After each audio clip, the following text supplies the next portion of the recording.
Hey, good evening. Hope you're all doing well. Today we're learning Maseches, Bava, Basra, Daf, Pei Daled. Fairly quick daf, and we're going to start 2 lines from the bottom on Pei Gimel Amud Beis at the open of the Gemara. We've learned about the Isser of Ona. That's where a person sells something that's more than a shasus, more than 1/6 outside of market value. So it says the Gemara as follows: 2 statements of Rav Chizda that will be tied back to our Mishnah. Amar Rav Chizda, Machar lo shaveh chamesh b'sheish. I'm selling you something that's worth 5, and I'm selling it for 6. That's a 20% increase. That's more than a sixth, right? That's more than what we would assume is mutter. And then, so if I'm doing that to you, that means that you're at a loss, right? That means you're overspending. But then v'hukar the amad al shmona, then the cost went up and is now worth 8. So now I, the seller, am out. I'm down for the count. Mi nisane, who is the one where we assume that there is an isra of ona? If I'm the mocher, I tried to sell it to you at a higher cost, but when I ended up selling it to you at 6 and the market briefly changed to 8, I lost. Who is the one where ona took place? It says the Gemara lokeach. The buyer. I tried to get you to buy at a higher price. The market changed, so be it, but it's still, that's on me. That's my loss. That's the isra of ona. And therefore the lokeach yachol lachzer b'velo mocher.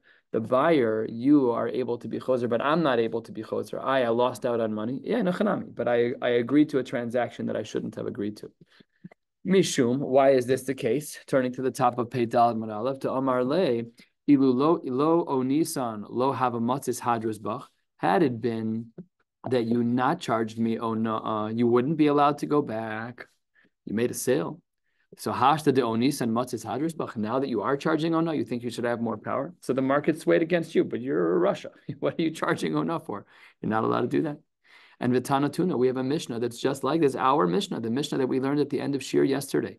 On the bottom of the previous Amud, what did it say? Yafos v'nim tzuros. If I buy something and I sell them and they ended up being bad. So then, lokech, yachol lachzer b'velo mocher, same din that the lokech is allowed to be. B'amar of Chizda, a similar case, machar lo sadeh sheish bechamesh. Let's say that I sold you a field at 6 for 5, and then behuzlu v'amdu al gimel. And then it went down to 3. Minis anis. Same question, but reversed in where the losses are. So it says the Gemara mocher. There, the mocher is the one who is able to be choser. Mocher yachal achzer bo v'lo lokech. Do amar le ilu lo onisan lo have a matzis hadrus bach. Had you not charged no, you wouldn't have been allowed to come back and recollect. Hashta matzis hadrus bach. Same exact argument, but inverted. And the Gemara says here as well with this second statement of Rav Chizda, that's also state in our Mishnah. The Tana Tuna. Ro'os v'nimtzu yafos mocher yachal achzer bo v'lo lokech. So these 2 dinim of Rav Chizda are capstoned with our Mishnah. So the Gemara asks a pretty obvious question. If Rav Huna is using our Mishnah as a marimakom, I'm sorry, not Rav Huna. If Rav Chizda is using our Mishnah as a marimakom, why bother? My kamashmalan must nisinhi. I don't need you, Rav Chizda. Your dinim are mafurish express statements in our Mishnah on the bottom of Pei Gimel Amud Beis. So says the Gemara, not true.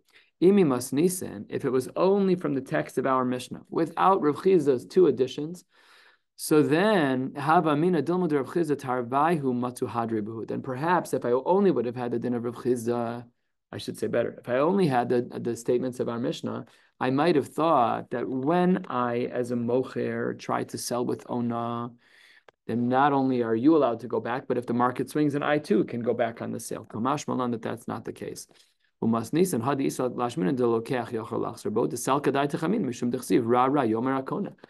is going to say, I got a bad deal. Now the lokech is going to say, I got a bad deal. The seller is going to say this. Everyone's going to have the same argument.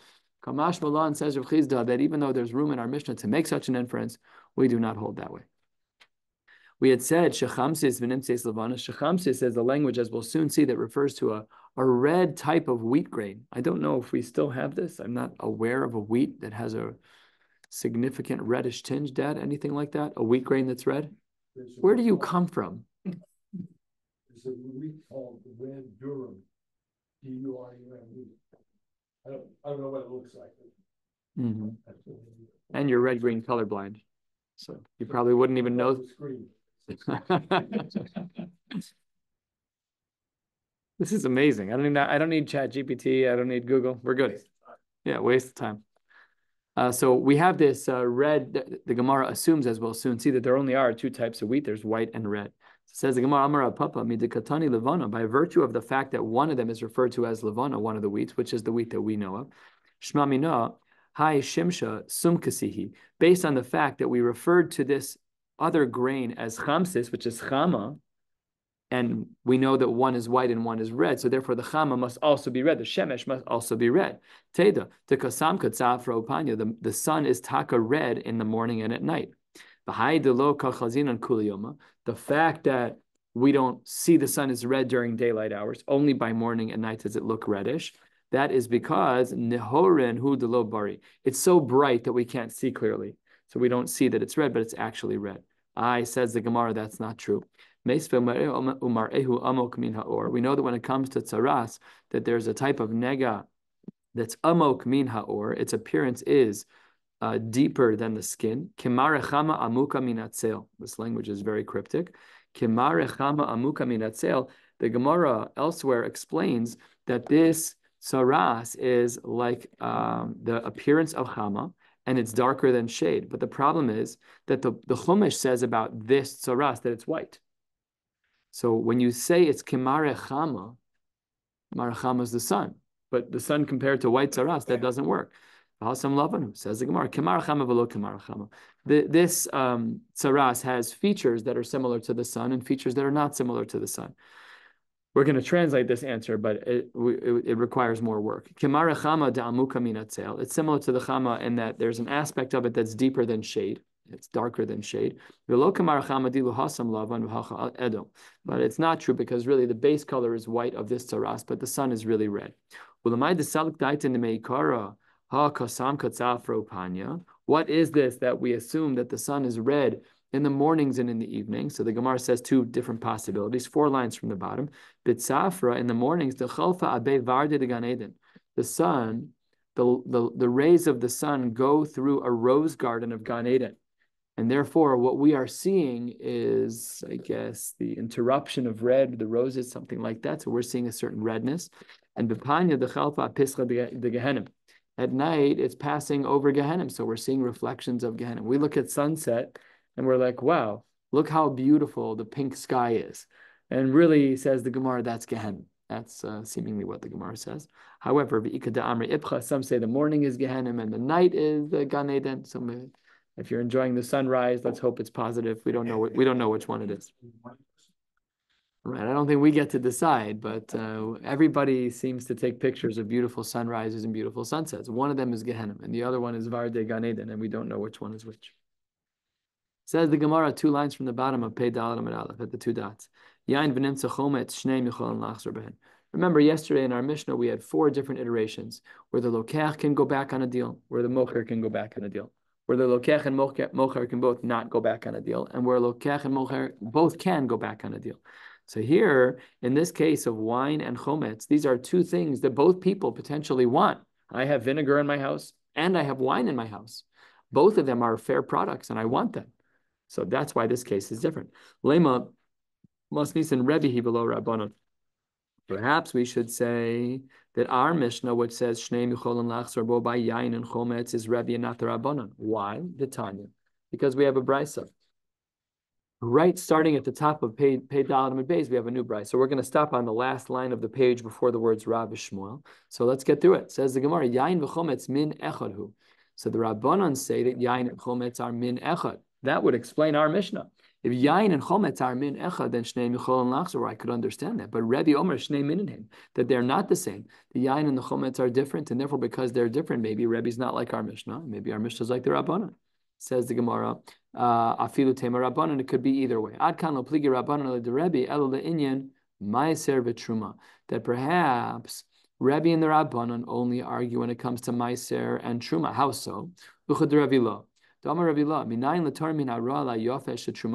Let's say that we have something, part of the produce that's bad, and we want that part of the produce that's bad, the bad stock, to count as trumos and maisros for the yafeh. How do we know?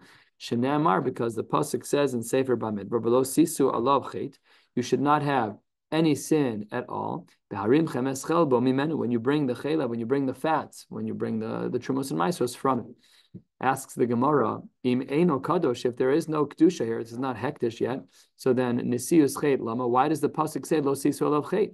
So says the Gemara, Mikan l'tar min hara al hayafesh et shumaso truma. We can therefore see from here that the chait that we're talking about potentially is tevel, but because we have ra and tov, we see therefore that we are torem min hara al hayafe shet shumaso truma. Aval, maybe only there, that's where Rebbe and the Rabbanan have a machlokas. But in our case, linyan mekach umemkar, there the Rebbe and the Rabbanan might agree. Sometimes you want the chamra, not the challah. You want the wine, not the vinegar. Or the reverse. So because both of them are products that people want at some point in the cooking process, I've used vinegar in cooking, and I've used wine to drink. So because of that, the Gemara says there's no the only machlokas Rebbe and the Rabbanan, the only machlokas Rebbe and the Rabbanan is in the case of Trumos and Maisros. But when it comes to Mekach and Memkar, they both agree that Chamra and Challah, that these two liquids of wine and vinegar, each of them have their own value, which is why Shnei Michol and Lachzor, if there were to have been a mistake. The Gemara, a quarter of the way down, has a new Mishnah, Pei Dalet Amud Beis. Hamocher Peros Lechavero. If I sell you fruits, Mashach v'lo madad kana. If I do a kinyan mashicha, even before I measure out how many fruits you're selling me, let's say we make a deal that I'm going to buy 100 pounds of apples from your orchard. So we agree, and then I do mashicha on one apple. Mashach v'lo madad. I did the mashicha, but I didn't do the medida. I didn't measure it. The halacha is kana. But the flip is not true. If madad v'lo mashach, if it was measured out, but I didn't make a kinyan, pashut that lo kana. You didn't do a ma'aseh kinyan, so that's lo kana. It says the Mishnah, imaya pikach. If you're smart, socher es mekoman. You would have done one better, which is you would have rented out the whole place. It would have been a more efficient move. Next, halokech pishtan mechavero. A person who's buying flax from their friend. Hareze lo kana achi etal telenu mimakom lemakom. You're only going to make a kinyan if there's a rishus transfer when it comes to the pishtan. What if the pishtan is still attached to the ground, v'talash kolshu, and you start to cut it just a little bit? The second you start to cut it just a little bit, kana, that's considered to be sufficient. The Rashbam here foreshadows a challenge with this. If it's mechubar, you're not making a kinyan on it. And how does even a small little cut work? We're not going to learn about that today, but we will discuss that in the future. The Gemara here opens trying to analyze this distinction about mashach and madad. Amar Ravasi, Amar Rav Yochanan. Ravasi says in the name of Rav Yochanan, madad behiniach al gabe simta kana. If we measure it out, and as a form of kinyan, we put it down in an alleyway, a non-public thoroughfare, kana, you make a kinyan. Amar le Reb Zera le Ravasi. Reb Zera says to Ravasi, Shema lo shama Rebbe, ela b'modeh l'soch kupaso. Maybe you've made an error. We're not talking about putting it on the ground. We're talking about making a kinyan by putting it into the basket of the buyer. And because I'm the buyer and you put it in a basket, so that's why there's a kinyan. So the Gemara gets very sharp. The Gemara says, Amar le, Ravasi says to Reb Zera, or he says about Reb Zera, Dami hai Rabbanan, it seems that this rabbi, Reb Zera, kidelo gamri inshi shmaisa. It's as though he hasn't even learned anything. What would they say about me and you? Oh yeah, Hashem, we wouldn't even be having the what? They wouldn't waste their breath. No, they wouldn't. They would just look at us and turn away and go back to what they were doing. It says the Gemara, Moda l'soch kupaso meim rabbi. You think Ravasi says, you think I showed up here to give a shiur on the most obvious thing in the world, that if I put the apples in your basket, pasha, you're going to make a kinyan. So what we don't know is if Reb Zera was makabel this answer from him, yes or no. And the Gemara says a little bit more than halfway down, kibla minei or lo kibla minei. Did Reb Zera accept the pushback from Ravasi, yes or no? Namely, do we say that the kinyan in a simta is simply by placing it on the ground in the simta, or is it only in a basket? So Tashma, let's try a couple of different answers. Tashma, Amar Rav Yanai, Amar Rebbe. An awesome historical Rashbam over here. 5 lines into the super wide lines. So he says, the Amar Rav Yanai, Rabo shal Rav Yochanan. Rav Yochanan's Rebbe was Rav Yanai. And look what the Gemara says. The Amar Rav Yanai, Amar Rebbe. So now we have a chain of events. Rebbe was the last of the Tanoim. Rav Yanai was a Rebbe who was a Talmud of Rebbe. And Rav Yanai's Talmud was a great Rav Yochanan. And Rav was a contemporary of Rav Yochanan, and he was, again, as we've mentioned many, many times, he still was a Rav Tanu Palik. I don't know if the Gemara says it about Rav Yochanan, but B'chora it should be true, except that Rav Yochanan was one generation removed, and Rav was older a little bit, I think. Pretty sure. Anyways, so let's see the raya. In fact, the Rashbam tells us to kibla minei. We can see from this example that perhaps Reb Zera accepted the pushback, that even putting it on the ground in the simta would be a kinyan. Tashmad Amar Rav Yanai Amar Rebbe. Chatzer hashutvin konen zemizeh. If we have a chatzer hashutvin, then we can acquire things from one another. I put it down in the field, you can acquire it. You put it in the field, I can acquire it. My lav al gabe karka, and therefore maybe we have a raya like Reb Zera. Says the Gemara, lo, letoch kupa. So maybe that's not what the Bryce is talking about. Maybe it's only talking about into a basket. So we still don't know if Reb Zera accepted the pushback from Ravasi.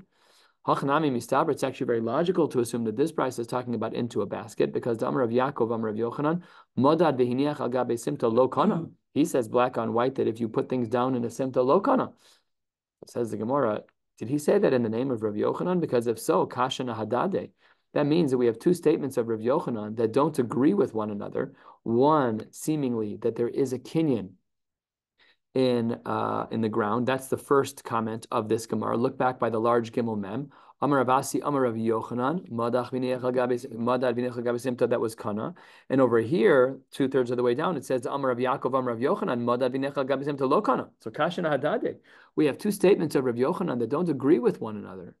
So how do we navigate this? The Gemara says, no problem. Elulav shmamina kan b'moded l'soch kupa. So kan b'moded al gabe karka shmamina. One's talking about the distinction. One's talking about in the basket, and one's talking about not in the basket. So that's how Rav Yochanan, how each of the Talmidim would understand the sheets of Rav Yochanan. Tashma, let's try again to see if Reb Zera was mikabel, the pushback from his Rebbe. Very good. So the Gemara says, Modad velo moshach lo kana. We said in our Mishnah that if you and I make a deal that I'm going to buy 1,000 pounds of apples, so if you measure them out, you, the seller, you measure them out, but I haven't made a kinyan yet, lo kana. My lav b'simta, perhaps we're talking about in a simta, in which case we see that placing something in a simta is not a kinyan. Maybe it's only basket, right? Therefore, Reb Zera wasn't makabel. It wasn't makabel. So the Gemara, lo, perhaps we weren't talking about a simta in that case of our Mishnah. Perhaps we were talking about birshus harabim, in which case that's not a simta. So your apples and oranges, you can't even compare. Says the Gemara, you can't say that. You can't say it's Rishus Harabim. Ihachi that it's Rishus Harabim. Ema Reisha, the Reisha said that Mashach v'lo Madad Kana. Meshicha b'Rishus Harabim mikanya. If you want to say that the second part of our Mishnah, which said Madad v'lo Mashach is lo Kana, and you want to say that's Rishus Harabim and not a Simta, so then if that's Rishus Harabim, then the first case in our Mishnah of Mashach v'lo Madad, that's all. That also should be in a Rishus Harabim. But how do you do a kinyan Mashiach in a Rishus Harabim? That's a public space. Says the Gemara. After all, we've seen this Gemara before. Only Masira works in a Rishus Harabim. And in a courtyard that doesn't belong to either party. So Mashiach doesn't work there. Where does Mashiach work? Mashiach kona besimto v'chatzer shehi shel shneim. Mashiach works in a simta, in an alleyway, or in a field that belongs to both of them. And v'hagba kona b'chol makom. And doing a kinyan abba works everywhere. But says the Gemara, if you're going to say that the second case of our Mishnah of Madad v'lo Mashach is talking about Rishus Harabim and not a simta, then that's a problem, because the Reisha cannot be talking about that case, because the Reisha would then be talking about doing Mashiach b'Rishus Harabim, and we just saw in the Gemara that Abai and Rava don't agree to that. So says the Gemara, "My Mashach nami diktani." What did Mashiach mean in our Mishnah on the second line of our Mishnah when it said Modad v'lo Mashach lo kana? So says the Gemara, "Merishus Harabim l'simta." It meant you did a Mashiach not purely in a Rishus Harabim, but from a Rishus Harabim to a simta. If that's true, Ihachi, says the Gemara, Sefer. What about the next piece of our Mishnah? We said Imhaya Pikech Socharis Makoma V'Birshus Harabim Miman Agar. But that doesn't make sense. Now you're trying to say that we did Mashiach from a Rishus Harabim to a Simta. If you did Mashiach from Rishus Harabim to a Simta, fine. But then the next case doesn't make sense, because the next case in our Mishnah had said that why don't you rent the whole thing? And what do you mean rent the whole thing? You can't rent from the public domain. Nowadays we have a format for that. You want to go to the park, you pay. Lamaisa, between me and you, I can't rent property out in the middle of nowhere. I don't even know if that's a real rent. It's a use permit. It's a use, yeah, it's a use permit. You don't own. Can't. I mean, even if it works in our modern society, halachically that doesn't work. You can't rent properly, the karka of Rishus Harabim. So says the Gemara, and with this we'll close. Hachi Kamar, Vim Birshus Bailim He. Oh, this is the add to our Mishnah. When our Mishnah says that the best thing to do is to rent the space, it could be that the previous case was talking about Rishus Harabim, but here's the ad. Had it been that it was Rishus Bailim, then that would have worked. Yeah, that absolutely would have worked. But that's not what our case was talking about. Our case seemed to be talking about purely Rishus Harabim. And now we touch up our Mishnah to say that really the case of Modad V'lo Mashach is talking about Rishus Harabim to a simta. And this last case of Im Haya Pikeach was only talking about a case if it was Birshus Bailim. That's what we would have added to our Mishnah. We'll stop right here on the bottom of Pei Daled and Beis with Rabbi Shmuel. Hashem will pick up tomorrow night with Daf Pei Hey. Wishing you all a beautiful night.